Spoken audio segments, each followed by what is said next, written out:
Split ডিসিশনে শেষ হলো একটা monster level war, Inoue versus নাকাতানি।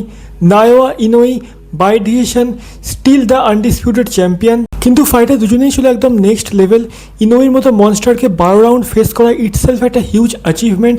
ইনোই normally ফাইটে যে ডমিনেন্স দেখায় সেটা এখানে ছিল না। নাকাতানির ফ্ললেস টেকনিক, লিথাল কম্বো আর এক্সট্রিম ডিউরাবিলিটি ইনোইয়ের ফ্লোকে ড্যামেজ করে দিচ্ছিল। ওভারঅল ফাইটে বেশি সিগনিফিকেন্ট স্ট্রাইক ল্যান্ড করে ইনোই। ওর স্পিড হ্যান্ডেল করা ছিল একটা বিগ ডিল। রাউন্ড 10-এ একটা কিলার পাঞ্চ অ্যাটেম্প করে ইনোই, আর সেটা কানেক্ট হয় নাকাতানির কপালে।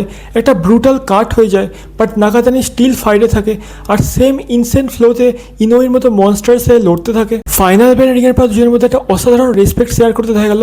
দারুণ স্পোর্টসম্যান স্পিরিট শেয়ার করেছে দুজনে।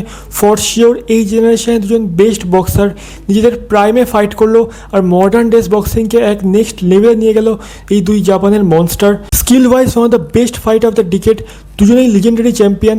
বাকি তোমাদের কী মনে হয়, নায়োয়া ইনোই কি আনডিফিটেড রেকর্ড রেখে কেরিয়ার শেষ করতে পারবে? কমেন্টে জানিও। ভিডিওটা ভালো লাগলে লাইক করো, বন্ধুদের সাথে শেয়ার করো, আর এরকমই কন্টেন্ট বাংলায় পাওয়ার জন্য চ্যানেলটাকে সাবস্ক্রাইব করে দিও।